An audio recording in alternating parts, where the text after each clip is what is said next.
সকালবেলা সবাইকে নিয়ে এলাম আমাদের গ্রামের বাড়িতে খই ভাজা দেখানোর জন্য।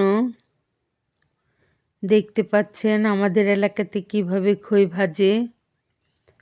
আগে সব সময়ই ভাজা হতো, এখন আর ওইভাবে হয় না।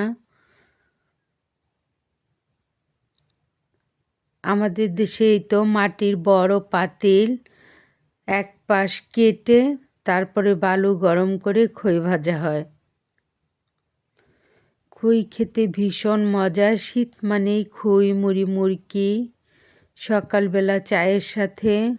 কার কার এলাকাতে হয় জানাবেন। এই তো ধান থেকে খই ভাজা হচ্ছে।